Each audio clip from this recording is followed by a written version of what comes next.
Hi, everybody. It's Gene Simmons, and you're not, and you're listening to the Potter Than Hell podcast with Steve, BC, BB, and Dylan. But you knew that, didn't you? Ladies and gentlemen, welcome to the Potter Than Hell podcast. This is your last stop on the crazy train of hard rock and heavy metal. So sit back, buckle in, and hang on. Here we go.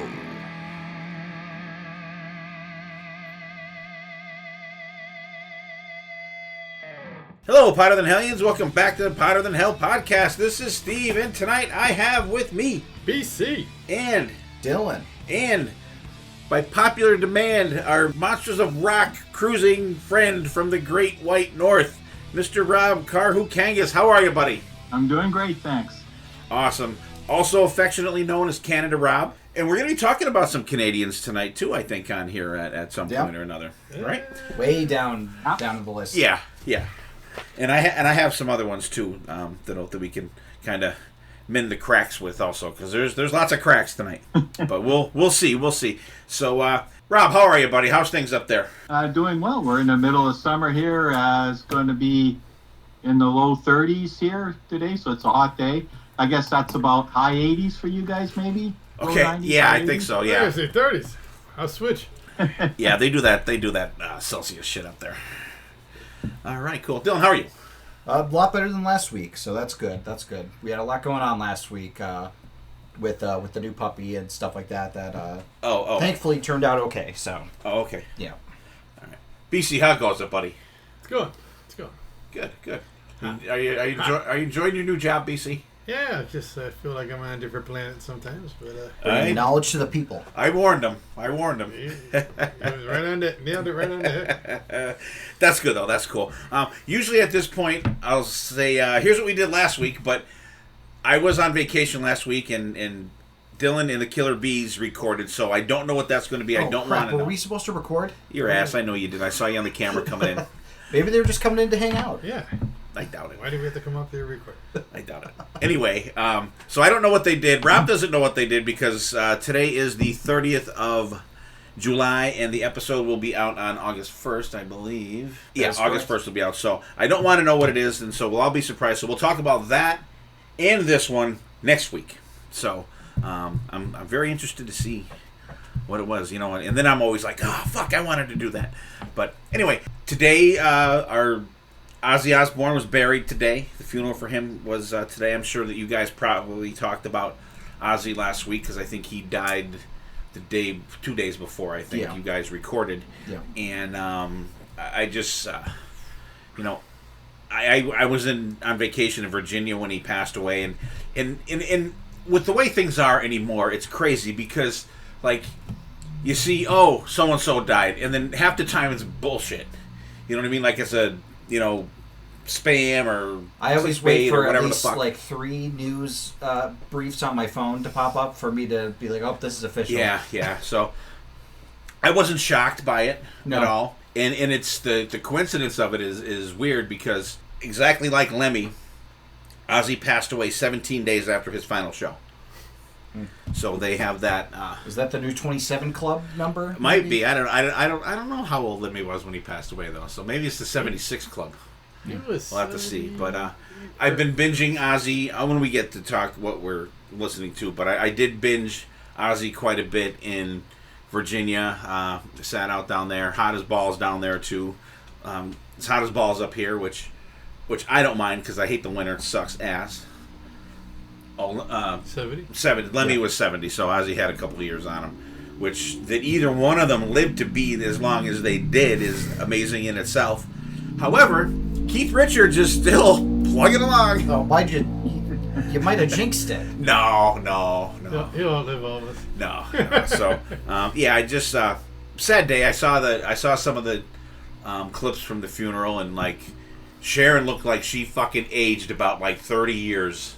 Like, man, I mean, she was busted up. I mean, rightfully so. But they had a huge turnout. They did a funeral procession in Birmingham, and then they did a private funeral service. That tall girl, was that the Amy or whatever?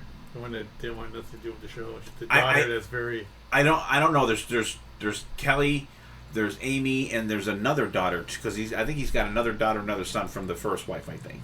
Yeah. And Jack. Don't forget Jack. Yeah. And it looks like all the grandchildren were there and everything. So, I mean, it was a good send off. People were like chanting Ozzy, and you know, it was it's weird seeing hearses in other countries because it's like not anything like you see in the United States. It had a big like you could see the casket in the hearse, and they had in purple whatever flowers they were. It was Ozzy on both sides, so that was like kind of cool to see. But he gave me untold hours of joy and just enjoyment throughout. You know, from when I first discovered Sabbath around 1980, when I picked up We Sold Our Souls for Rock and Roll, and then I got Heaven and Hell right after that. But you know, between the Black Sabbath stuff and his solo stuff, just unparalleled career, and like people on the street that can't name another probably hard rock or metal band, they know Ozzy. You know, they know that he is and was a household name, and just very sad. But you know what, he did it right. He did the final show. I guess he laid off of all his pain meds and all that stuff so he could be coherent for the final show. He was in that chair, and God, just watching him, looked like he just wanted to jump out of that fucking chair. And you know, it was nice to see, and it was great. I mean, we talked about the final show before, but I mean, it was just great the way that went down, and was done in a very classy way. And you know, thank God for Sharon too. For as much as people don't like her and disagree with her all the time or a lot of the time, she's always surrounded him with talent. There's never, I mean, there's like any artist, like you can't like everything. There's some duds of songs on Ozzy albums, like Mississippi Queen, yeah. But I mean, even like their own songs. I mean, there's some duds in the Black Sabbath catalog. There's some duds in Ozzy. There's duds in Kiss. Everything. But like, there's so many songs like you could go to for Ozzy to put on. Like, man, like you just hear that keyboards for Mr. Crowley. You hear the keyboards for Perry Mason. You hear the doo-doo. You hear, you know, the Crazy Train that you hear on every game and every kind of sporting event known to man. You hear Ozzy. And just, you know, thanks for all the years of enjoyment and all the years to come of enjoyment too. I mean, these people, their legacies, their music. You know, I'm gonna, you know, some people will remember them for the TV show, you know, whatever. But you know, that really put them out there. But I'm like anything, I'm in it for the music. So, any final thoughts on Ozzy there, BC? No, like I said, he was my first concert ever, so that stays in my heart for many reasons. But throughout the years, like you said, many albums worth of entertainment. How about you, Rob? I know you're our Ozzy guy. You come on the Ozzy episodes with us. Yeah, that's right. Yeah, lots of hours of listening, that's for sure. Paranoid was my first experience, or the first album I got of him, although I heard him on the radio, and many hours of enjoyment. And you know, I even find his interviews enjoying as well. He's got a way with words sometimes. Yeah, Ozzy was kind of always like a just, it seemed like always kind of permeated anything I would do. Like at the fire station, there was the Ozzy bobblehead. Oh, we had the bobblehead. That's right, with the Sharon. A very early I forgot about that. For me was just hitting that button over and over to hear all the bleeps and things he would say. Sharon was one. Like half of them were not, you couldn't understand because it was played so much. Yeah. That like at the end there, got kind of. But that was, even for a couple of years, that was our tree topper for our Christmas tree at the firehouse. Yeah. And like he was in a video game called Brutal Legend. He was in there with like Rob Halford and Lita Ford. So like that was cool to see him in that. He was on Little Nicky, if you remember that movie with I do.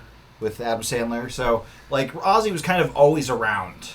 And it's sad that he will no longer be, but his presence will still be, you know, felt for decades to come, and I'm interested to see what song everybody will like medley with one of their songs playing live, because like how they would do Heaven and Hell with Dio for like years. I'm wondering what song it's going to be for Ozzy.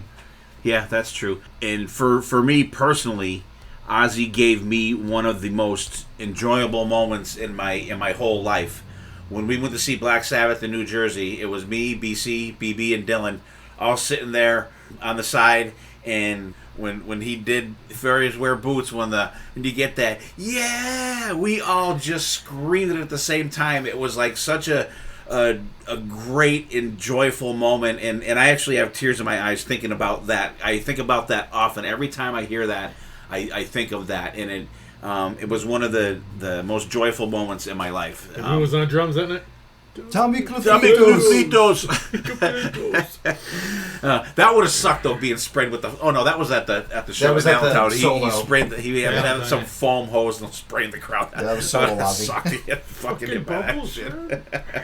So rest in peace, Ozzy, and thank you for all the everything. There's the comedic relief sometimes that you get from him, and and it's funny, they were talking about it on Three Sides. I just listened to it today. I don't know when it came out, last week or whatever, and they were talking about the kind of a little difference between Gene Simmons' Family Jewels and the Osbournes. Like a lot of the Gene Simmons stuff, you could tell was scripted, like totally scripted, everything. But and Michael Bramville brought up a great point. Like he's there, like if you're watching this, you can't script Ozzy and Sharon.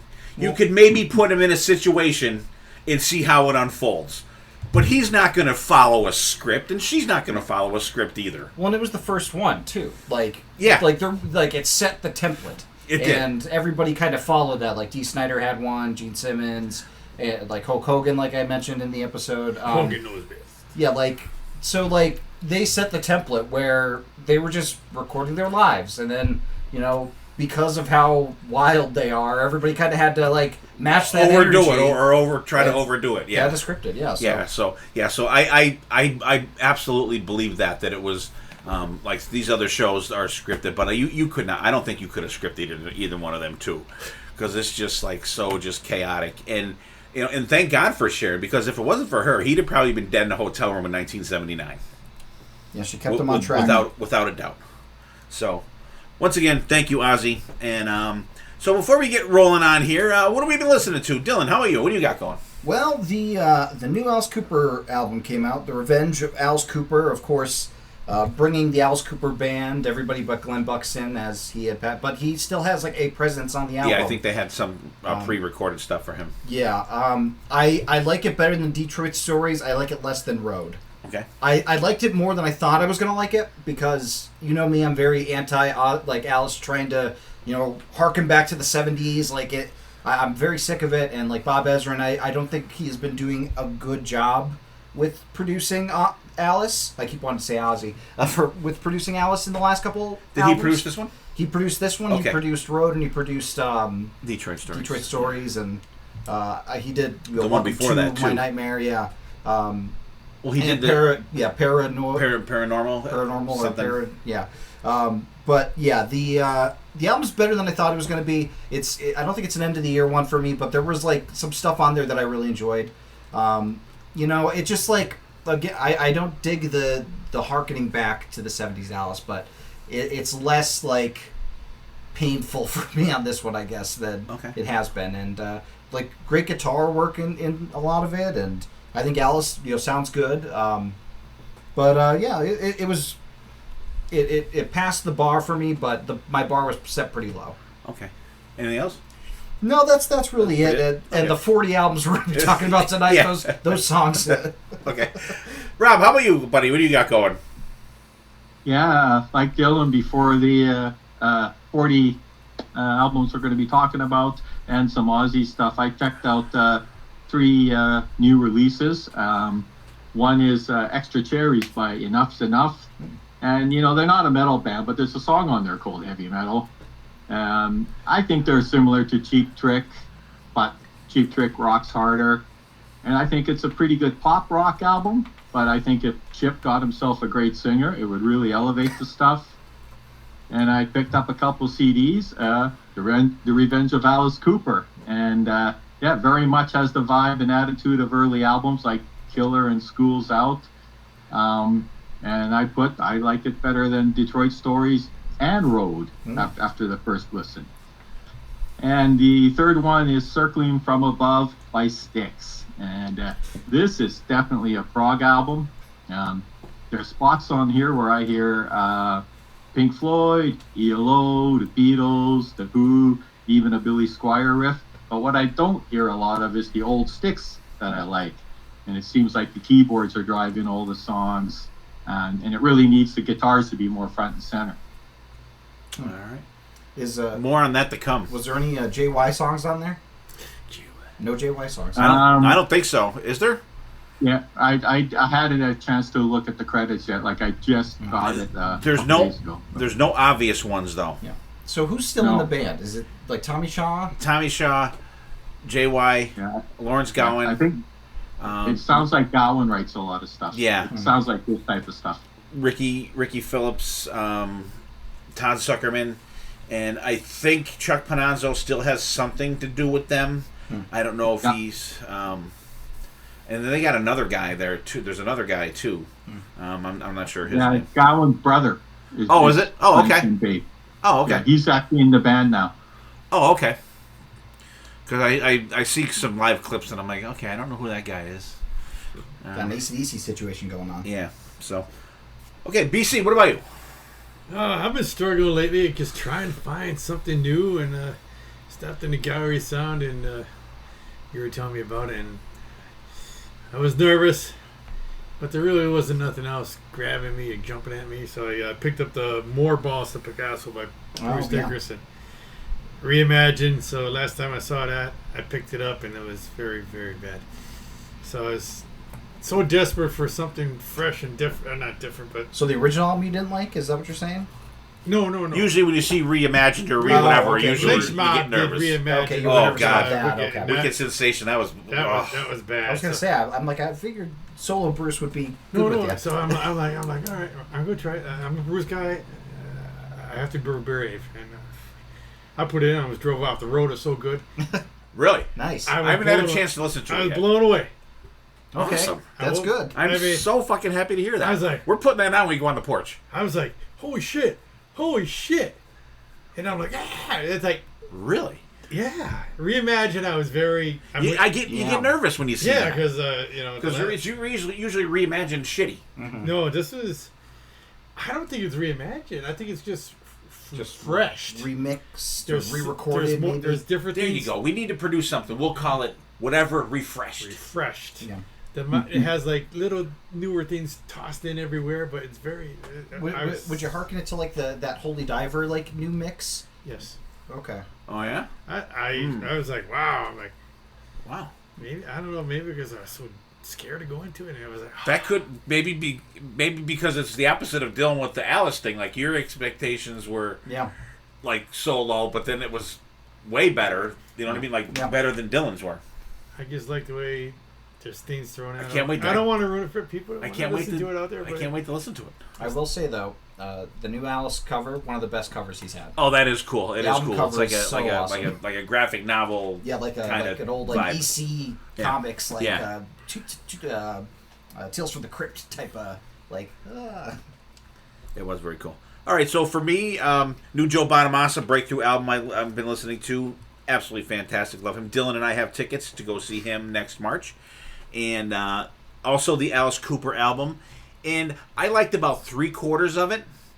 And it's weird for me to hear these 70s vibe type songs with modern production. Yeah. I think that's the glitch for me. Yeah, I think like the guitars get cut off too quickly for me. Like there's no like ringing out that fills the gaps on the production. And I think for me, it makes it sound empty. And also opening with Black Mamba was not a good idea. Black Mamba was not a good opener. That is true too. New Honeymoon Suite album I listened to. Wake Me Up When the Sun Goes Down. I really liked it. I've listened to it maybe 3 or 4 times, on a kind of shuffle loop. It's good, BC. fellow Canadian band for our buddy Rob up there. And I did listen to the Styx album, but finally, it's so weird. I've had that album for almost 2 months, and it just got released like last week. Yep. It's crazy. And I think Styx forgot how to be a fucking rock band. I'm listening to this album, I'm like, come on, there's got to be something. Like, give me something. And they don't give it to you. I was just like, because I was listening to it, I threw the vinyl on, and I'm like, okay. So I was playing some games on my iPad, and like, wow, that sucks. Well, that one's worse than the last one. And there wasn't really anything that caught my ear. Wow. I'll give it one more shot, but it could make a list at the end of the year. A list. A list, not B list. A Z list. All right. So that's what we got going. Some Bonamassa, some Alice Cooper, some Honeymoon Suite, and some Styx for myself. Bruce Dickinson, Balls to Picasso reimagined. It's more balls. More balls. More balls to Picasso. Okay. That's good. What do you like when they got balls? More balls, BC. All right, more balls to Picasso. More balls. And they're laughing in the hiding bush. Good. Well, they didn't lie. that's They did not lie. New Alice Cooper, The Revenge of Alice Cooper for Dylan. Also same for Rob. And Rob did listen to the new Enough's Enough album. I did listen to that too, Rob. Is it cherry something? I thought it was okay. Yeah. Huh? Cherry something? Is it Cherry medicine. Cherry medicine. Extra cherries. Extra cherries. Extra cherries, okay. Yeah. I knew it was something. I thought it was okay. And Rob, you're right. They're like I think they're like a more psychedelic Cheap Trick. Mm-hmm. Yeah. Yeah. They are a fun band live, though. Also, some Ozzy for myself and Ozzy for Rob. And Rob has some Alice and the new Styx album as well. So, all right, so let's get into it. Last year we did the 40 Cassettes Turning 40, the special that they had on Classic Rewind on Sirius XM. So I thought it would be fun to kind of go through that. We had Rob on last year for that. And so they were 40 cassettes from 1985. And it was over the Labor Day weekend last year, so it was earlier this year. So they did 40 Cassettes Turning 40 from 1985, and it was over the 4th of July weekend for this one. So it's a little earlier than what we did last year. And there's some ones on here, and when I'm listening to it, I'm like, what is what? And Dylan asked me today how the list was compiled. So it was compiled by a listener survey. So you were able to get on their website, and they gave you X amount of bands, and you got to pick. Oh, so that they like kind of narrowed down. They narrowed it down, but there were spaces, I think 3, where you could put in 3 other ones that weren't listed. Interesting. Okay. So I think you got to pick 15. Rob, did you do the survey? I did, yeah. You got to pick 15, right? That sounds right, yeah. I think you got to pick 15, and you could write in a couple. There was like a couple write-ins. So, and we're going to talk about some ones that that we would have enjoyed more than some of the ones that are on here as we go. Yeah. So, all right. So let's get into it. I forget how we did this last year. Truthfully, to tell you the truth. So we'll just kind of fucking wing it here. That's how we roll. Okay. So number 40, and I knew this song, but I had no idea that this was what the song was called, and I never heard the album before. So number 40, Jeff Beck from the Beckology album, and came in at number 40, and the song was People Get Ready. And I like this song. I think it was good, and I enjoyed it. There's ones on this album that I enjoyed a lot less than this one, so I thought it was a pretty good one, compared to some of the other ones that were on here up further. What do you think, Rob? Yeah, start off with cassette I actually had back then. I hate to contradict you, Steve. Okay. He's actually wife. But it actually was on the Flash album that came out in '85. Beckology is kind of like a greatest hits that came out a little later. Oh, okay. Yeah. Jeff Beck's got so many styles that he's kind of hit and miss with me.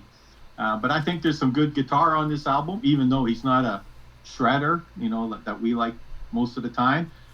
People Get Ready reunited Jeff with Rod Stewart, who sang with him way back in the 60s, and I think Stewart's voice fits the song well, and I like the song too, yeah. Jeff Beck, he used to use a pick, and then sometime in the 80s, he stopped using it. See, that must have been weird to relearn how to play. Yeah, reinvented himself, I guess. Yeah, Jeff Beck, I mean, I really, really dig this. And this is a guy that you hear everybody, throughout the years, you always hear his name come up All the time. All the time, no matter guitarist or session, anything.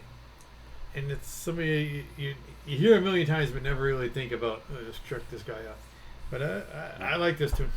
Yeah, Rob, and thank you for correcting me on that. And some of the albums may be not correct, but I was just going by which album they showed when the show was on XM.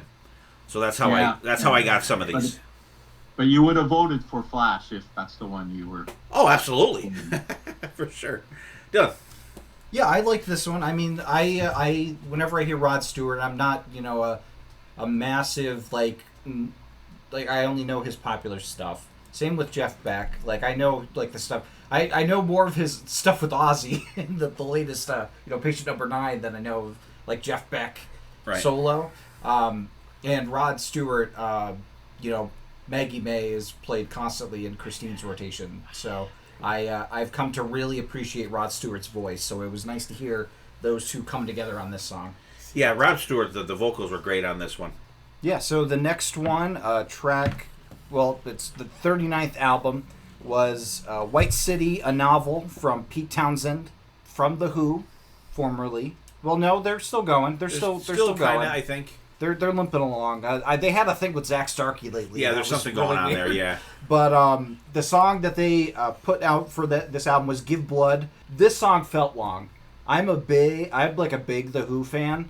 I don't think I like solo Pete. And it's interesting because there was a solo Roger Daltrey album that came out this year as well that did not get any love on the list. So interesting that Pete Townshend, it's pronounced Townsend, but there's an H in it. There's no H in it. There is an H in it, I'm telling you. Look, it's Pete Townshend. There is. Is it really? Yeah, but it's pronounced Pete Townsend. Oh. Yeah, this was very long for me. But it does feature David Gilmour in there on guitar, which is pretty cool. Takes a while to really feel it, in my opinion. Yeah, it was a Pete Townsend song. BC, what'd you think? I'm in the same boat with you. Something about this guy just irks me. I don't mind him in The Who, but when he does solo stuff, it turns me off. And this song there's nothing grabbing me, and it seemed to be very long to my book. Mm-hmm. Rob, how about you? It's an okay album, and I would say it's a decent song. I like the bass playing in it by some guy named Dino Palladino, who I have no idea who that is. And for someone who plays guitar, Pete Townsend certainly writes or uses a lot with keyboards and synths. And one thing I noticed, you can really change the meaning of the song if you exchange the word blood with head. Yeah, very true, very true. I wonder how the concept album that it's on would have been affected by that. It would have to change the whole thing. Dad, what'd you think? It was okay. Yeah. Be honest. I'm not a huge Pete Townsend. Townsend. Or a Who fan for that matter. I like a couple hits and stuff like that. I like Eminence Front. I wish that was on here. But I'm a no on this one. I'm like, yeah, I'm good. And that's like the worst era for the Who for me. Oh, really? Well, I only like the song. I don't know anything else on the album. I think that's from it's hard maybe. Yeah. Okay. All right. So who's next? Rob's up. Oh, that's a Who album.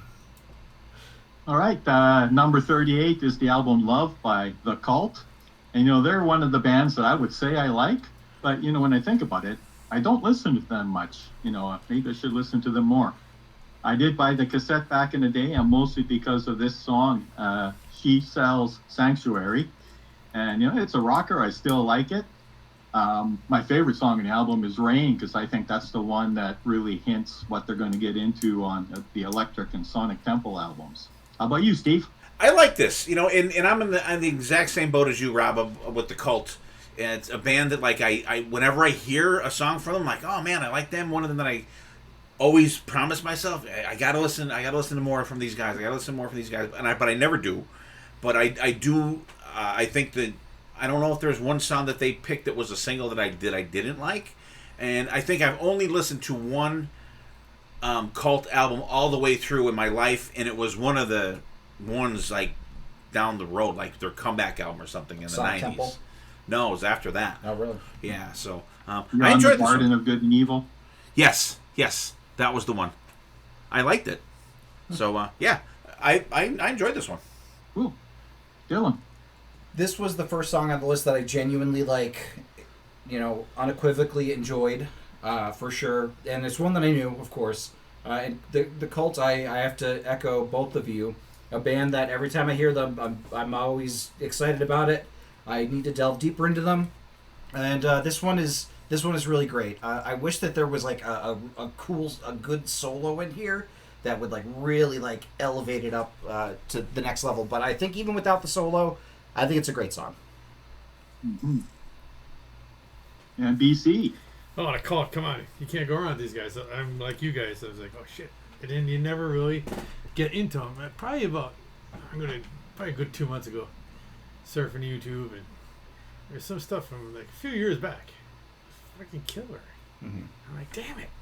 And again, I turn off the TV, And then you had 100 other bands to listen to. But yeah, this is definitely so far my cup of tea. We talked about Love Removal Machine like in a recent episode, I think. We did. I can't remember what episode it was, but I remember talking about that, and we said the same exact. It's like we need to listen to more of the Cult. The same thing like me with the Avenged Sevenfold. I'm like, yep. I just don't get back to them. All right, our next album is going to be the 37th album. It's Y&T, Down for the Count. BC doesn't know this album. With the song "Summertime Girls." I mean, I love Y&T to begin with. Great album, and you know what? The song's played to death, but you don't get sick of it. It's one of those very few songs you can hear over and over and over, and I don't get sick of it. I'm speak for myself. I would go crazy on it. Just a fun song from the 80s. Fun era, decade. Steve, what are you thinking?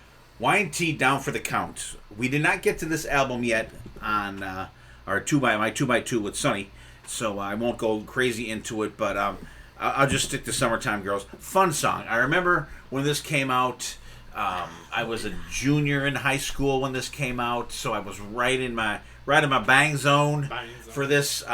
Summertime Girls is fantastic, so I'm not going to really comment a lot on the album until we get to the 2x2, but enjoyable, very.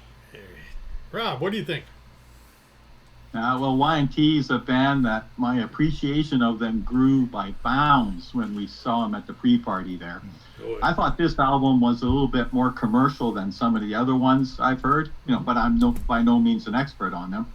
Summertime Girls, I think, is a great song. It feels like they were trying to write a summer hit song, and I think they succeeded. I think it's a great summer song. I looked up who produced the album. It's a guy named Kevin Beamish, who I know nothing about, but I now know that he's Canadian. There you go. Canadian. All right, Dylan.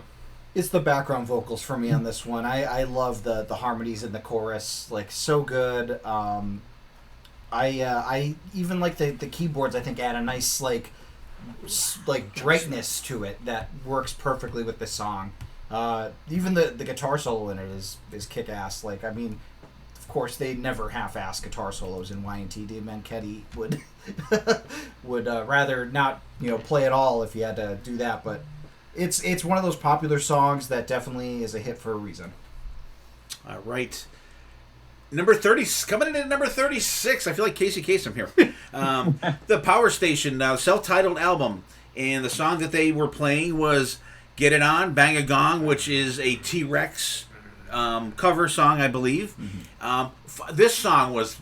You heard this song everywhere. Like, out of all the songs so far, this is the one that I've heard the most up to this point on this list. I always thought it was a fun song. I actually have my vinyl sitting out in the other room somewhere, and it's actually, this is, besides Y&T so far, this is the only one so far that I have and listened to the whole album, and it's a really good album, so I enjoy it. What do you think, Dylan?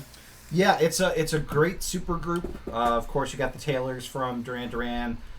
This is the first time, but not the only time, that Robert Palmer will be making an appearance on this list. Mm-hmm.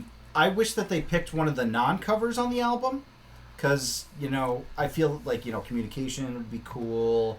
I forgot the other one. I think they just picked, they just picked yeah, that one would have been really cool to put on. But, I love how loud John Taylor's bass is on this. Like the bass sounds so Yeah. good.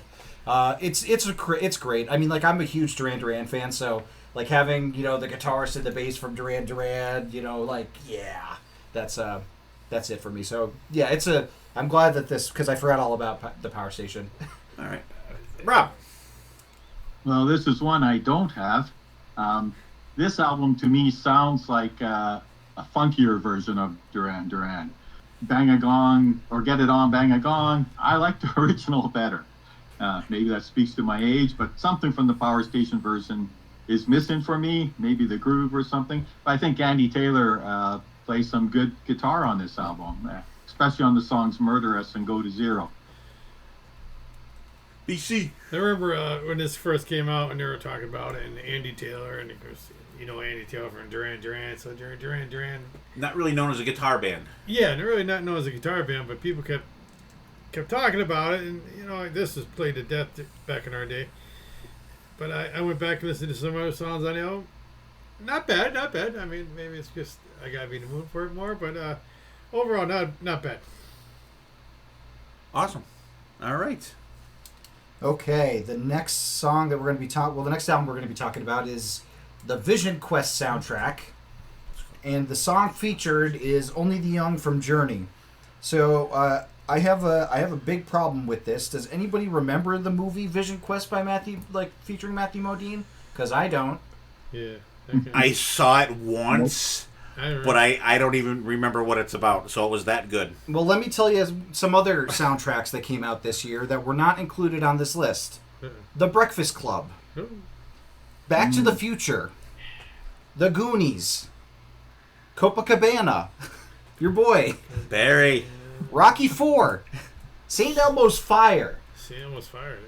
Like, all of those songs all those albums have songs that were featured on it that were original to the movie, made for the movie, that are a million times, I think, better than Only the Young. I think Only the Young's a fine song, but I would take Back in Time, Power of Love, of course, Don't You Forget About Me, St. Elmo's Fire, Hearts on Fire, The Goonies Are Good Enough from Cyndi Lauper. I've never seen the Goonies movie. Well, you're missing out, but I feel like they this was my first big fumble, because the 80s movies, like the soundtracks were like the be all end all, and you have some of the best soundtracks going in the decade that came out in 85, and we go with Vision Quest. Well, get yourself emailing Sirius XM for who picked whatever. Rob, what'd you think? Rant over. Well, that's a great point about the soundtracks there. I don't think I ever saw the movie. If I did, I've forgotten about it. And this soundtrack is pretty good. You rarely get a soundtrack, I think, where every song is a good one. Only the Young is a great example of Journey writing a good, catchy song with a great guitar solo by Neil Schon. But my favorite song on this album is Red Rider's Lunatic Fringe. That's a great song. Yeah. Lunatic Fringe. Dad, what'd you think? I really like Only the Young. I think it's really good. And yeah, you're right. I never even thought about the other soundtracks out that year, but I'm always thinking about it. I know. So that's one of the reasons we have you here, buddy. But a great song and forgettable movie, and I agree with Rob on the others too. And BC, I know you're a big Vision Quest fan. Vision Quest. Does this have like a guy on the cover of it? Yeah, it kind of looks like the Footloose poster, doesn't it? Okay. It's such a bland poster. It took me a minute to recognize that it's Matthew Modine. I remember seeing it. I'm like Rob. I don't think I've ever seen the movie. But Dylan had very good points. Look at all these other huge movies. Huey Lewis and News would have been way better. Yeah. I mean, nothing You gets had two Huey Lewis in the News songs that you could have picked. But the Journey. Well, maybe there's a reason for that on here. I like the solo in the song, but there is for Simple Plan. Or Simple Minds. Sorry, Simple Minds. Simple Plan's a different band. Yeah. But I can understand with Simple Minds not doing the Breakfast Club. Right. But I don't know. Disappointing. All right, I guess we're going to number 34. think Steve, so. you said Vision Quest was a forgettable album. Well, forgettable movie. Now we're going to a forgettable album for me. It's REM's Fables of the Reconstruction. And I've always considered REM one of those most overrated bands around. And listen to this, doesn't change my mind. The song they picked is called Can't Get There From Here, which is actually one of the better songs on the album. It's got a catchy little guitar part in the verses, and the chorus is pretty good. But BC, these guys aren't in your wheelhouse, are they? They are not. I mean, throughout the years, they were very popular. I mean, back in the 80s and that, but I don't know, something about it's too la-di-da or happy-dee-dee to me, for my blood, so I total turn off for these guys. Mm-hmm. And Steve, the same with you? Yeah, they suck. They suck. I see REM is one of them bands like Smashing Pumpkins. When I fucking just see the name, I'm like, ugh, I don't want to listen to it. I don't even want to hear the fucking name. And when this came out, when I was first listening to it, and I'm like, I'm gonna have to fucking talk about this song. And that's all I have to say about that. It's terrible. And Dylan, out of everyone here, I would assume that you might have the greatest chance of liking this band, but what do you think? Yeah, I do like REM. I like late 80s, early 90s REM probably the best. This is like just before the cutoff for me. So I like it's okay. It's an okay song. I just feel like a lot of people saw, REM put out an album. I'm going to vote for that. Yeah. For name recognition, but I mean, it's okay. It's fine. I would have rathered the Back to the Future soundtrack be on here. Dylan's going to replace every bad album with a soundtrack. Yeah. Soundtrack. How does BC keep getting the luck with I know. What the hell? I swear to God, it's luck of the draw.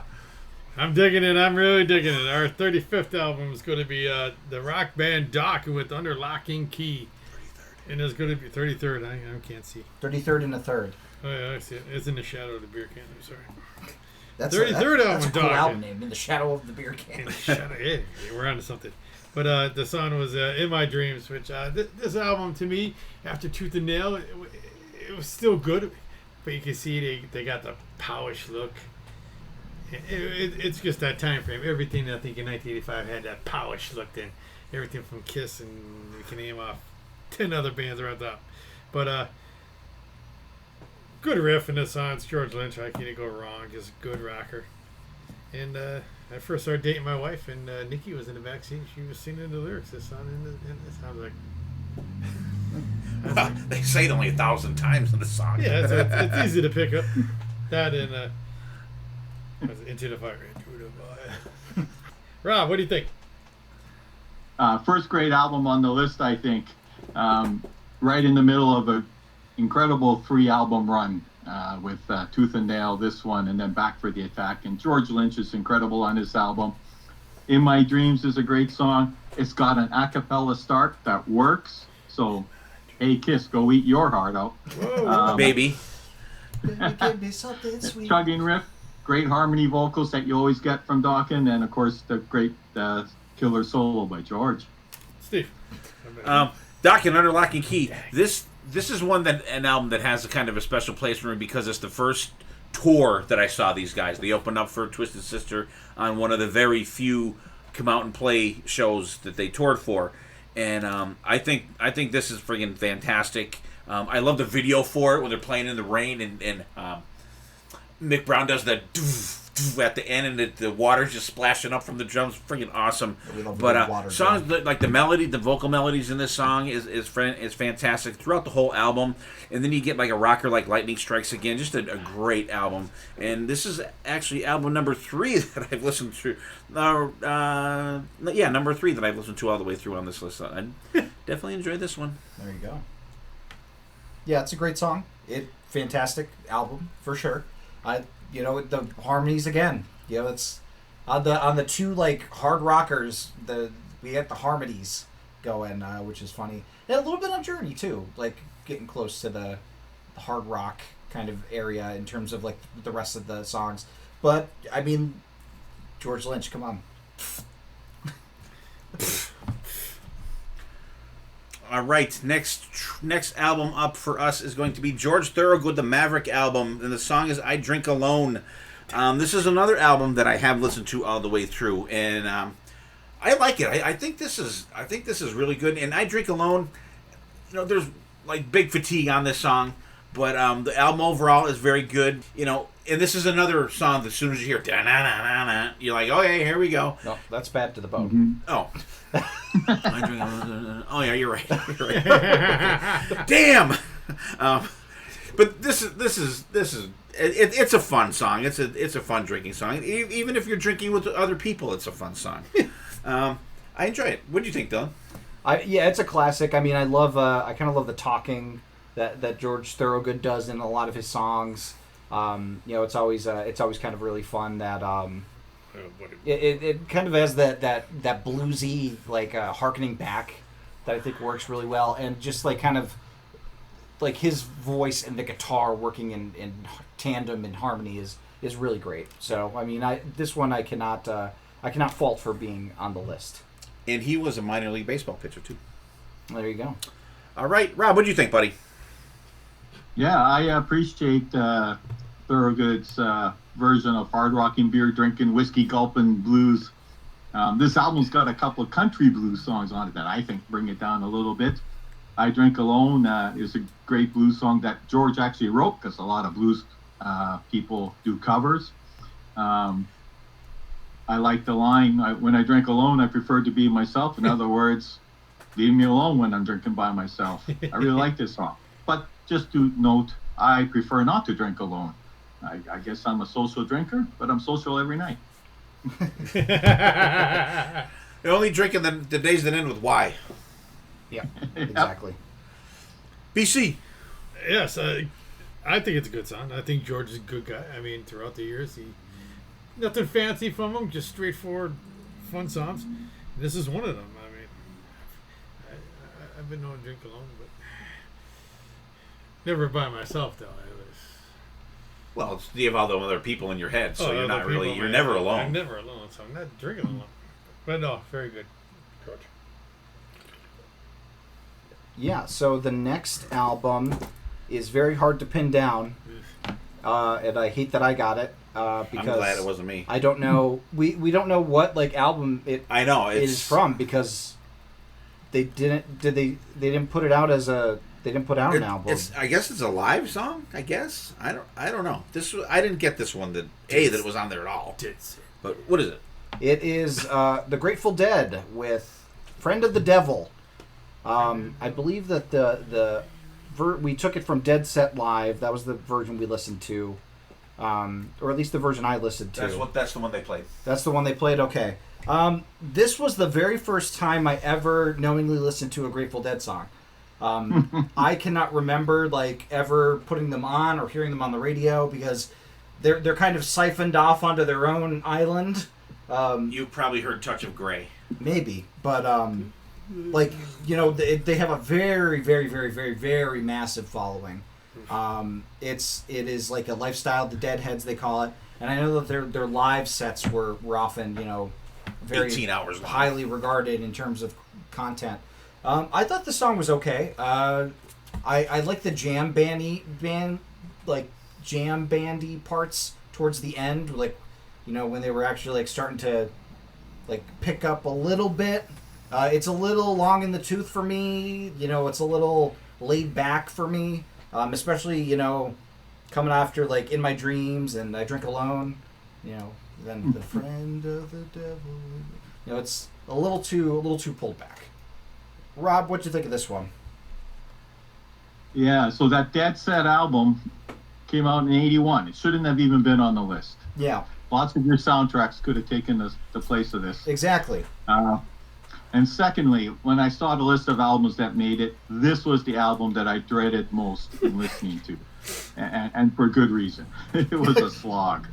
I don't like it when they go into the country flavor stuff, that turns me off. And I like some country. And it's a live album, but thank God there weren't any 20-minute, 30-minute jams. The longest song is only 7.5 minutes on it, and I don't know why, but maybe they forgot to take acid before they went on stage.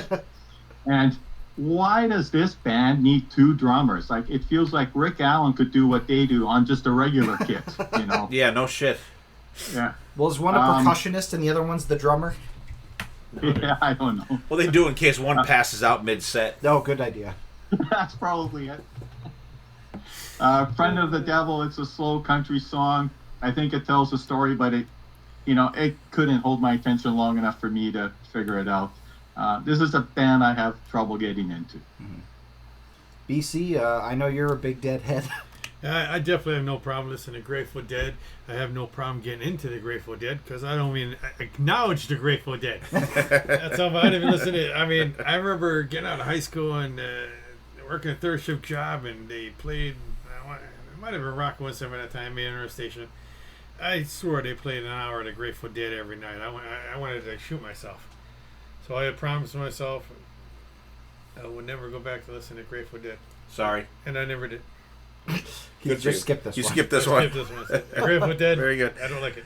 I was captive audience because I was listening to it when the show was actually on. This is a no for me. This is a no, even more than REM is a no. Oh, God, yeah.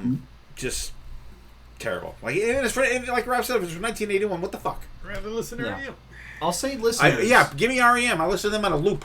Listeners, if any of you out there are Deadheads and like have like a good selection of songs, send me a playlist because I wanna know like what people get out What's of the the Grateful attraction Dead. out of it? Yeah, what's Because the I'm definitely fascinated, and I was trying to go like without having listened to them, but like I wanted to do the homework for the episode, so I broke that seal. So I'm more than happy to check out a playlist if anybody sends it in, because I genuinely would like to like get something and like try and see if I vibe with them, because if they're not as country as this song is, maybe I'll end up liking them. And Dylan, if someone does that, you actually do not even have to report back.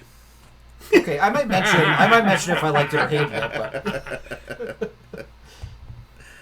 We'll see. All right, and Dylan, if you get a playlist, send it to me too, because I'm curious as well. Like, Absolutely. there's got to be something. I heard a bunch of songs. They all sound It's the the same. drugs. yeah. So listeners, get on it. They Me all and Rob sound- are inquiring minds want to know. The songs all sound the same. Yeah. Well, we're hitting the top 30 now with the album Astra by Asia, their 3rd album. And after listening to that Grateful Dead album, this one sounded like the best album ever recorded.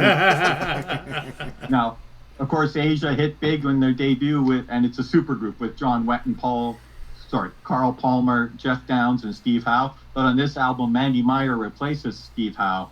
And just to confirm, we saw Mandy Meyer with Crocus on the boat. Is that right? Yes. Yeah. He's the only one that's soloed in the band. Yeah. Now, Steve Howe has a very distinct style, so I think it's hard to step into his shoes, but Mandy does a pretty good job on the album. The song they picked is the song Go, which is easily, for me, the best song on the album, and it's one of my top 2 or 3 Asia songs. I like the galloping chug of the guitar in the verses, and love that chorus. I really love it. Dylan, would you go see Asia play Go? I think so. One thing I could always say for Asia, their album covers are always like, they always hit that sweet spot for me. Like, I love their album covers. They're so unique and different.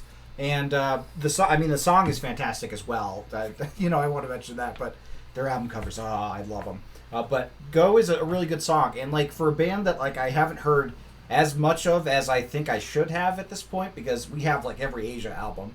I think I've only really heard mostly the stuff from the original album, because like Only Time Will Tell and Heat of the Moment. But I definitely want to. I want to delve a little deeper into them, because it's a pretty solid supergroup. And you recently saw them with whose version of Asia was it? The John Payne. Yeah, the John Payne's Asia. Asia. That was good. So, yeah. Awesome. BC, what do you think?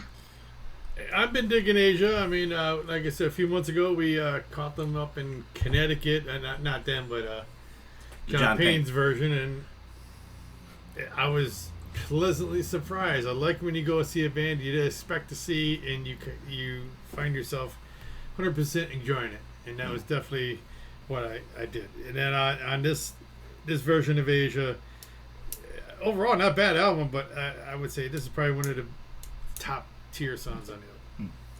Are you sure you didn't see John Payne's Oliva? I wish. I don't think we'll ever see that. So all three of you saw this concert then. So Steve, did they play this song when you guys saw him? They did, actually. I saw two different versions of Asia play the song. I saw the original band play it, and I was front row center for that show. Absolutely fantastic. And then John Payne's version did do this song. We saw them up in Connecticut.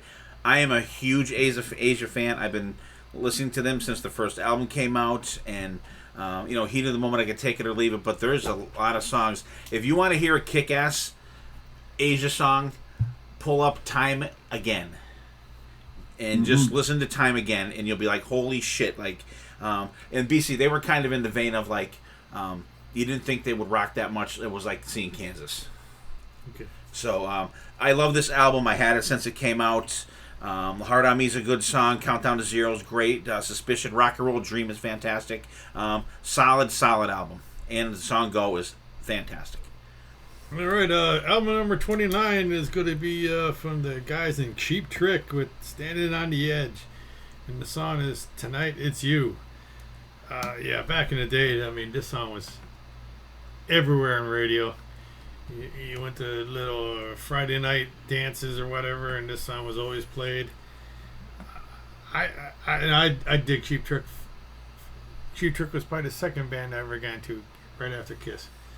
When you put the quarter in the jukebox and turn the theme to get, and it got 2 songs for a quarter. Try doing that nowadays. Not. But Cheap Trick to me is always a fun band. Steve, what do you think?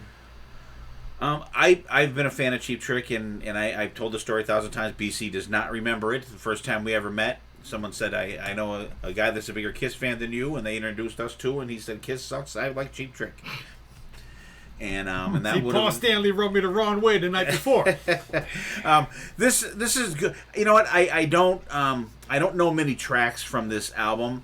Tonight It's You is really good. They still play this to that day. Yeah. And what I really, really, really like about Cheap Trick is they can get up and play any fucking song in their catalog on any given night. Mm-hmm. But Tonight It's You is really good. It's not a rocking song. It's not a ballad. It's kind of one of those in between. Mid-tempo kind of songs. But it's good. Robin Zander, and he still sounds fantastic. Dylan. Yeah, I'm not a big fan of 80s Cheap Trick. I like the 70s stuff up to... Actually, I think my cutoff is 1980 because I think that's when All Shook Up came out. I think that's like my cutoff for Cheap Trick. Because like at Budokan and Dream Police and Heaven Tonight and the self-titled, those are like the Cheap Trick stuff that I go to. So like this one's okay for me. I like it live better, I think. I don't like the production on it maybe in the studio, but like live they kind of bring out a little more of the rocking of it in the chorus. So and we got to see them play this at the Sands because I checked, which is now Wind Creek. But Eddie Trunk picked that set list, I believe. Yes. So. Nice. Rob, do you like Cheap Trick? I am a big Cheap Trick fan. I'm similar to Dylan that up to All Shook Up is my favorite era of the band, but I still like the rest of it. There's always something on every one of their albums that I can get into. Tonight It's You is like one of my favorite songs of theirs.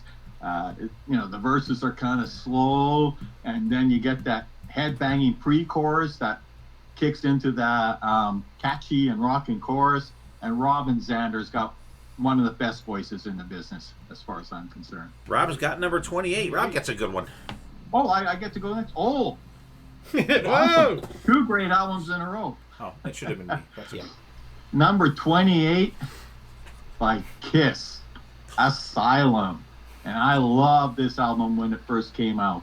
And mostly because of Paul's songs. But since then, the Gene songs have grown on me too. I love it. It's the first album that's got Bruce Kulick on it officially, and he brings a period of, I think it's over 10 years of stability to the lead guitar position. The song they picked is Tears Are Falling, which was immediately my favorite song on the album, and I still love it today. If you listen to it musically, it's kind of simple, but it really works. The vocal harmonies work. Great solo by Bruce. But I tell you, I've never heard or seen a live version of this where they nailed it. You know, there's always something off, when I've seen them live or whether it's been on a live album, which I think is only the soundboard ones, right? Yeah. Yeah. Steve, what's your experience with Tears Are Falling and Asylum? I like Tears Are Falling. It's a great song, and it's funny. My wife fucking hates this song. She, like, every time it comes on, she's like, I hate this song. She just can't. She hates the chorus. The, oh, no. And you're right, Rob, about them doing it live. They've done it. I don't know if I've ever seen... I've seen Bruce play it with his band, but I don't think I've ever seen them do it with him in Kiss. And they kill it in Bruce's band. And when Kiss does it with Tommy can't do the 80s Kiss solos. He's just not that kind of guitar player. Even though he's a guitar player from the 80s, but he's not that kind of player for that solo in that song. He does a good job, but you're right. There's always something that's a little bit off. Asylum as an album is fantastic. I love it. The production is a little wonky on it, I think, in parts. It's got a weird vibe in some parts, but I enjoy it. I think it's good, and it's 28. Come on, people, Jesus. Yeah, when I've seen it or heard it live, I think it's the background vocals in the chorus that they quite don't live up to. And I'm sure I saw them play it live on the Hot in the Shade tour, but maybe they didn't play it in your city. I don't know. I don't know. Dylan, what do you think of Asylum and Tears Are Falling? I like Asylum. I think Tears Are Falling has major burnout for me. I just think it's a song that, like, it gets pitchy, it gets annoying how high Paul is with it. I don't know. I like the album, and, like, I can understand this being a good song, but I just, like, it's one that if it pops up on like a Kiss playlist for me, I'll skip it. Little fatigue factor. Wow. Yeah. Fatigue. And BC, where are you at? Yes, I mean, throughout the years, this album has really grown back on me. To me, I think it was just the time frame with Kiss at this time, and there was so much other music out. I think they kind of went into the shuffle a lot more. But, yeah, this song, I mean, it's not bad. You get tired of, oh, no. Yeah. But for the most part, I don't skip it if it comes on the radio.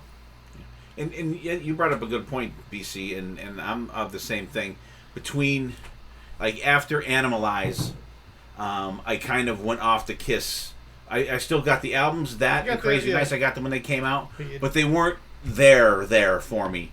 And Hot in the Shade is the one that brought me back. So I'll have to look up and see if they played. I don't know. I don't remember. That was a long time ago. But yeah, good point. Good point. All right, so now I fucked up the order. That should have been me having the good Asylum album, but I'll take the next one. Number 27, Simple Minds. The album is Once Upon a Time, and the song is Alive and Kicking. I had never heard the song before until it came up on this playlist. I am not a Simple Minds fan. I don't remember the song being on the radio. I know that one. They sing "Don't You Forget About Me," right? Is that yeah. Did you know when that came out? This year on this album? The Breakfast Club. It came out in the Breakfast Club soundtrack. Oh, okay. Oh, there you go. See that? Let's replace that one with this one. So I'm not. I thought the song was okay, but not enough for me to delve into the album. Rob. Well, I am a Simple Minds fan. And yes, Don't You Forget About Me came out this year, and this is the album that followed it. They never really wanted to record Don't You Forget About Me. They had to be talked into it. I like this album. I like the singles. This song, Alive and Kicking, was played on the radio here. I saw it on, we got Much Music up here. We had MTV, and then when we had our own, we didn't get to see MTV except on the specialty channels.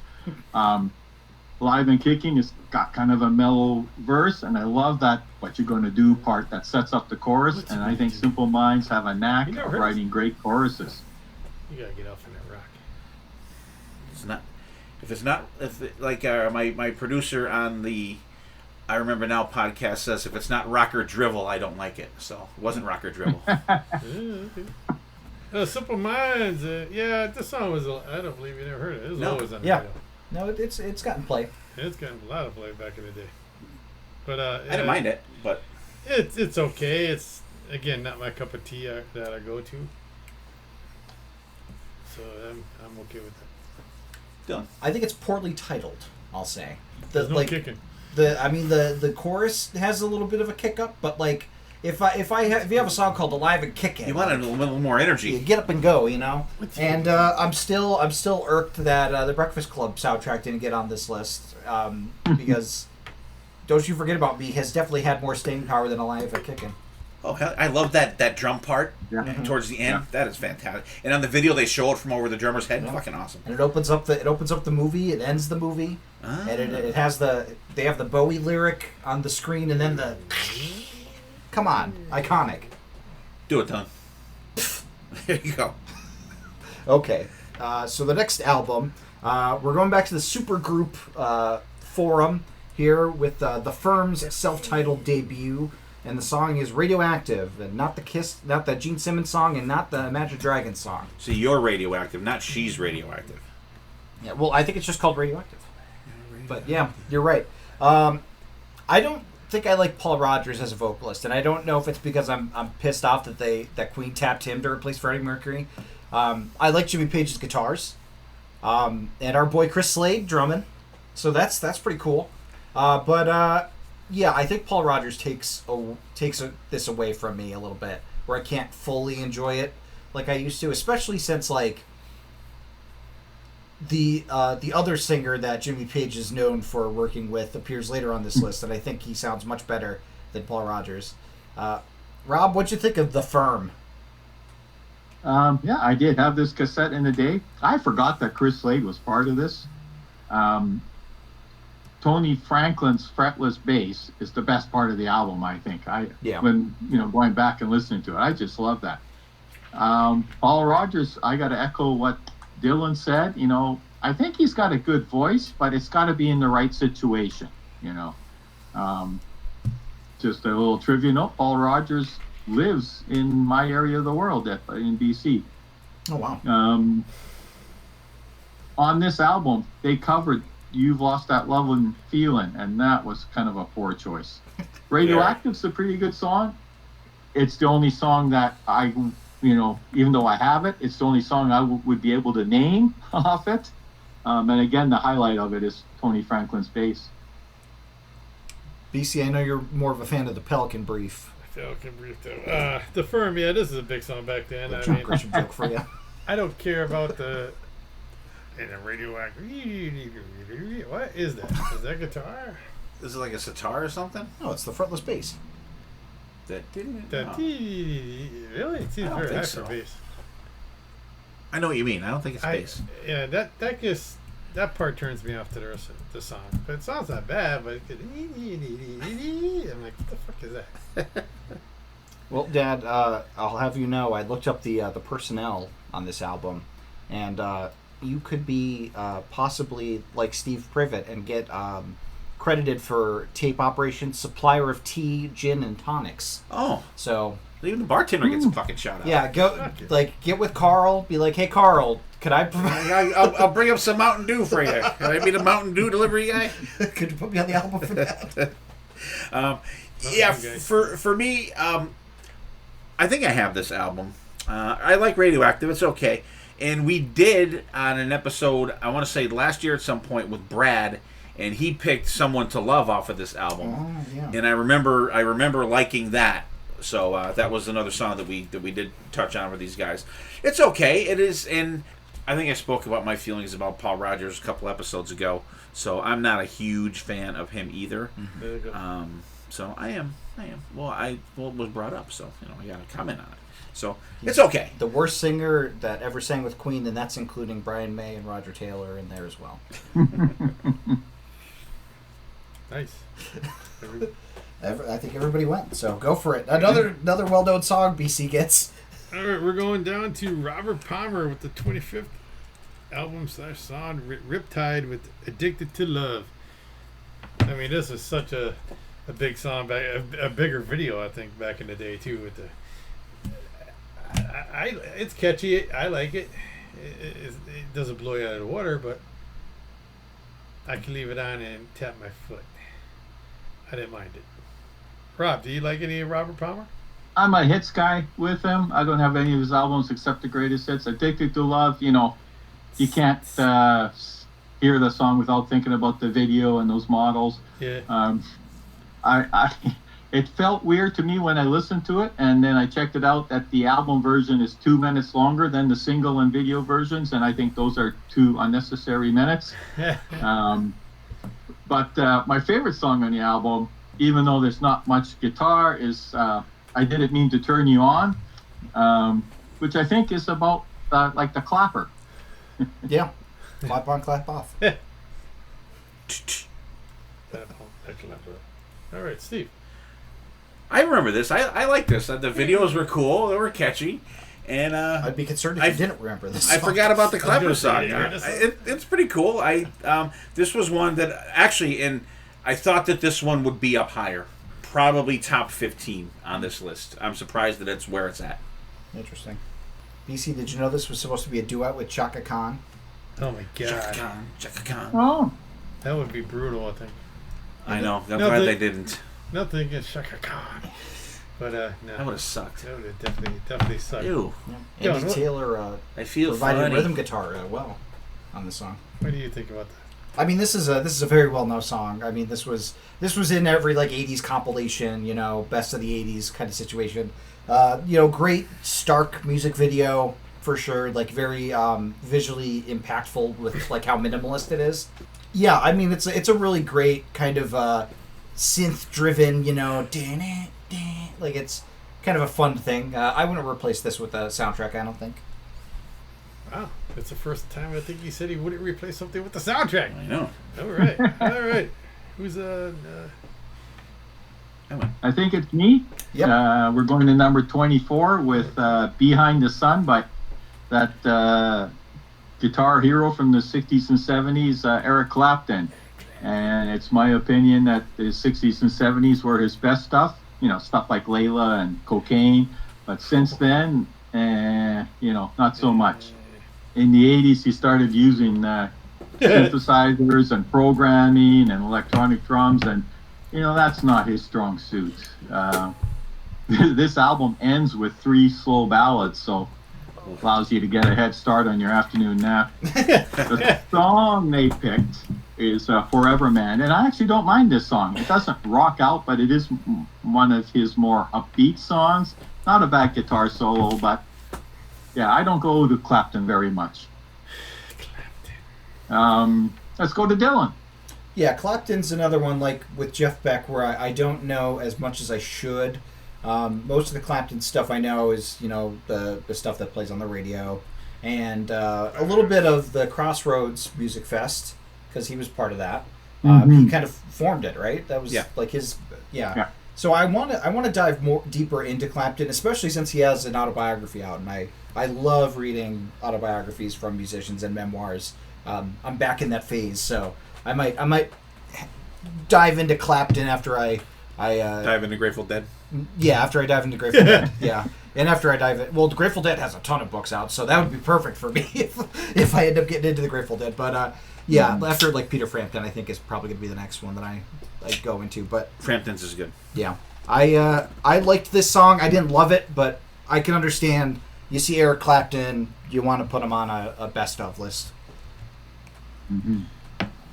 Nice. I'm with you, Dylan. I like reading autobiographies, sometimes even of people I don't like that much, just because they've had interesting lives, right? Absolutely. Steve, do you enjoy Eric's guitar playing? I do, and I'm glad Dylan brought up the Crossroads Guitar Festival. I was a huge fan of those albums and DVDs when they came out. There's one on there, and Vince Gill comes up and absolutely freaking tears it up. I was like, holy fuck. But anyway, I do. I'm more of a hits guy for Clapton. I'm not really into him too much. I own one Clapton album. It's the one live album where the Cocaine is on, because that is an absolutely killer version of that on that live album. But Forever Man, I like that one. I was like, okay, this one came on, and I was like, they were on a it was good because you had Radioactive, which was good, and then you had Addicted to Love, and then Forever Man was good. So I really like Forever Man, and for some reason I don't know why I always thought that he said Rubber Man. So I was corrected when I'm like oh it's called Forever Man. I'm like oh, it was fucking Rubber Man. So and that came into my head too. So yeah, so I like this one. I think this one's really good. And this song you heard this song everywhere too. That live album, was that Just One Night? Yes, I've got that one. I think that's the one. Yeah. And BC, what do you think of EC? Eric Clapton. I mean, I can respect the guy. I mean, he's been around for many years, but I'm a hits guy when it comes to Eric Clapton. I'm gonna be honest, but this song was always over the place, and now I can't help but hear Rubber Man. Yeah.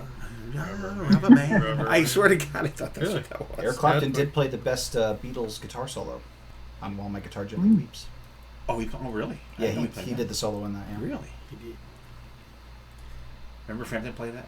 Yep. Oh, fantastic. That was fucking killer. Anytime anybody else plays While My Guitar Gently Weeps, amazing. Anytime anyone else plays Beatles songs is better. Prince's solo for the Rock and Roll Hall of Fame. Shit. Oh my God. Mm-hmm. All right, everybody go on that one? I believe so. All right, so I'm up next. Hey, I get a good one. All right. Yeah. Do you? Do you? And I'll tell you why it is. Oh boy. Motley Crue, Theater of Pain, number 23. Another album that I owned, that I listened to all the way through. And this album gets shit on a lot anymore. But I remember when this came out, the house that we're actually in right now that I live in used to be my grandparents' house, and I lived next door. And right outside this window, they used to have one of those glider swings on the couch, on the porch, and it had green cushions on it. And I always used to. My grandparents didn't sit out a lot, so I was even sitting on this porch before I was sitting on this porch, BC. And so I would take my Walkman, I would walk through the yard, and I'd come and I'd sit on that swing and just go back and forth. And I listened to Motley Crue, Theater of Pain 1,000 times on that fucking glider. And I know, like, Smoking in the Boys' Room is the song that they played. Of course they played that. But, and City Boy Blues is a horrible, horrible album opener. But it just has some fond memories of me for this album. So this one's always up high for me. So, and Smoking in the Boys' Room, Brownsville Station cover. It's kind of hokey. I like when they do My Buddies Mick, Six, and Tom. I like when he throws the guys' names in there. But, like, in that song, the not Vince Neil playing harmonica solo is awesome. And the guitar solo fucking rips too. That whole solo section fucking rocks in that song. Yeah. So I definitely dig it. How about you, BC? I mean, I love the Theater of Pain album. I mean, it, like you said, it gets shit, but I think they should go on. They can't. But if they're a band, a talented band, I say go back and reimagine it. But maybe, or let me do it. Let John 5 do it, right? I'll bring Mick back. Come on, Mick. But I don't think about Smoking the Boys' Room. I think it's fatigue. It's just and so many people out there. Oh, Smoking the Boys' Room. I know. That's one of the songs that people will not for. I know. It's like, oh God, it's not even their own song. I know. I get it. Rob, how about you, buddy? Yeah, I had this on cassette back in the day. I remember, coming out after Shout at the Devil. It was a bit of dip in quality, but I remember liking some of the stuff on there. Keep Your Eye on the Money and Tonight We Need a Lover. And of course, it's also got Home Sweet Home, which is a song that changed the way that bands we like recorded albums, because every record company forced them to put a ballad on an album after this one. Although Mick's solo on that is incredible. I love Mick's solo on Home Sweet Home. Smoking in the Boys' Room, it's fun, right down to the video.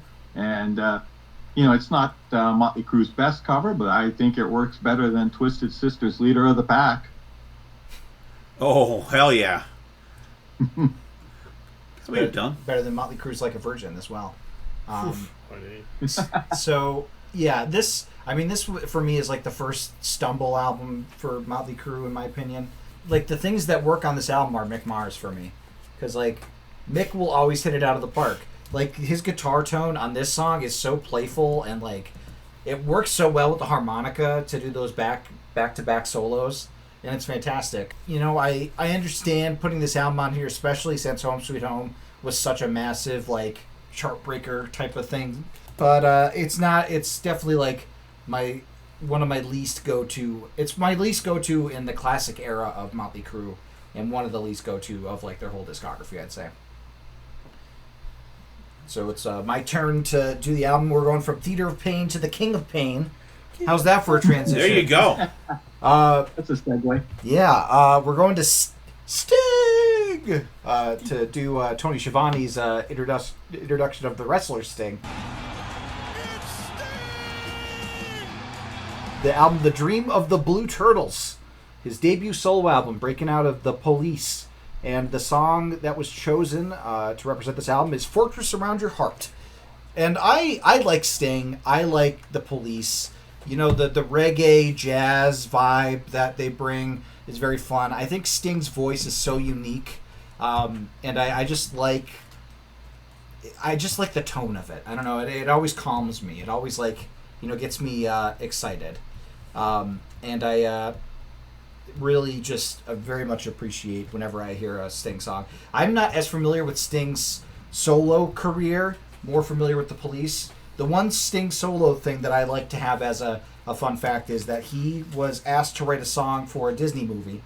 Because you know how like at the end of like the classic Disney animated movies in the 90s and such, they would have like a famous pop person doing, a song to play over the credits. And the movie that he was asked to do it for was originally like a very somber movie. So he wrote like a very kind of like thoughtful ballad. And then it ended up being The Emperor's New Groove, which is like a slapstick comedy starring David Spade and John Goodman. So like this song, it had does not fit. Complete tonal whiplash when it started playing at the end of the movie. So I always found that really funny. But I liked this song. Rob, what'd you think of it? Well, I was a huge fan of The Police in the early 80s and saw him live. So when I heard that Sting was coming out with the solo album, I was excited because he wrote all those great Police songs, right? And then I got it and heard it. It wasn't the same, was it? He gathered a bunch of jazz musicians to be his band. And, they're excellent players, but it wasn't what I was looking for. Fortress Around Your Heart is the song that most sounds like a Police song. I love the whoa, whoa, whoas in the background of the chorus, and it kind of has a wrapped around your finger feel to it. And I think I would have really loved to hear what the Police would have done it on like the Synchronicity album. Best song on the album, that's for sure. BC, were you a fan of Fortress Around Your Heart? I was. I mean, I think this guy's interesting. I mean, I watched some shows on, or not necessarily documentaries, but shows about the police. Yeah. So I always find, even if it's not a band I'm really into, I will watch stuff like that. But Fortress Around Your Heart, this is a big song, and it's catchy. I like it. Yeah. I would have turned it off. Dad, I know you had the Police albums in your collection. I do. I have Synchronicity and Synchronicity 2, right? Yeah, Synchronicity 2. Or is that, I don't know. I got that one. Anyway. And I have the greatest hits. I'm a hits guy for the Police. I always liked their hits. I enjoyed them. I like this song, Fortress Around Your Heart. I thought it was cool. I really remember hearing this. This is another one I remember hearing a lot when it was coming on the radio and everything. I thought it was a good one. I enjoyed it. I don't mind some Sting. I like his voice. That's kind of, we did the Concert Regrets episode. That one I would have liked to see those guys too. Yeah. Back in or even when they got back together. Great power trio. Yeah. Alrighty. Our next one is 21 with Bon Jovi, 78 Degrees Fahrenheit. With the song In and Out of Love. I mean, he had a huge hit with Runaway album, or the original self-titled album with the song Runaway, and of course, even he said they were pushed in the studio way fast and had to get this album out. And the album's grown over time for me, but there's still just too much weak spots in it because I think it was rushed. And even John will back me up on that one, but In and Out of Love is probably one of my favorite songs off the album, next to Silent Night. Not. Rob, what do you think? This was my first Bon Jovi album I got, and I'm sure it's because I saw that In and Out of Love video. And you're right, BC. It's got some parts on it that are bring the album down. But I think there's some great songs on there too. Like I like Price of Love and Tokyo Road. Tokyo and Road's great. Hardest Part of the Night is, probably my favorite song on that album. In and Out of Love, great riff, good gang vocals in the chorus, and Richie on this song and the album as a whole, his playing is great. His playing really fits the songs, I think. And this album may not be one of John's favorites, and I haven't listened to them all, but I would venture to say that I bet this album is better than most, if not all, of Bon Jovi's albums in the 2000s. Yeah. Once you get past Crush. Once you get past Crush. Once you get past Crush, I think it's downhill. What about Destination Everywhere? Yeah. Well, that's a solo album. No. I stopped before that. Here, listen to Crush. Listen to Crush. Crush is Okay, really good. It is. I'll do that. Dylan, do you think they crushed this album? I definitely like the solo, the debut album, and Slippery When Wet better, but I do think this album has its high points. I like Tokyo Road. This is of course a great one. Like you said, the gang vocals, the the in and out of love, like it's just classic, and that Richie tone is so good. Your daddy's who? So I like this one, and Bon Jovi. I mean that trio of albums, put them on the map. All right, yeah. 78 degree, 100 degrees Fahrenheit. The temperature at which rock melts, BC. How can you get any more metal than that for a pop rock album? Can we translate it to Celsius, please? Yeah. Yeah, Rob, what is that in Celsius, by the way? It's a lower number. Okay. In and Out of Love, great song. One of my favorites on that one. Like, you guys named the songs like that, and Tokyo Road. Cool album, and you're right, they were rushed. John Bon Jovi does not like this album. You could kind of tell that it was kind of rushed. I'm not extremely crazy about the production on this album either, but In and Out of Love is great. It's just a fun song, and I think that's one of the songs on this album that gives you a glimpse into what Slippery When Wet is going to be. Now, would you listen to the album and still like it if it was called 4315.556 degrees Celsius? Doesn't quite, not as Thank you, catchy. Dylan. I would have probably abbreviated it.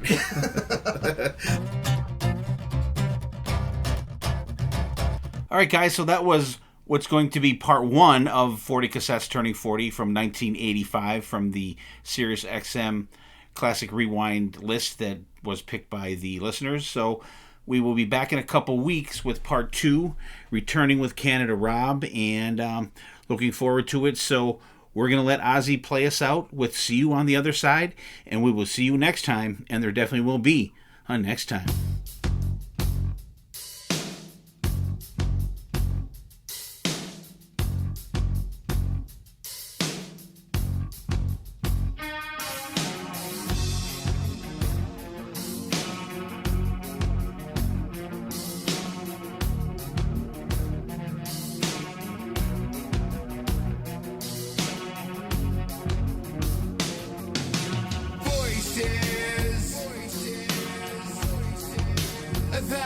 Thousand voices whispering. The time has passed for choices. Golden days are passing over. Yeah, I can't seem to see you, baby. Although my eyes are open wide, but I know I'll see you once more. When I see you on the other side.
so cold.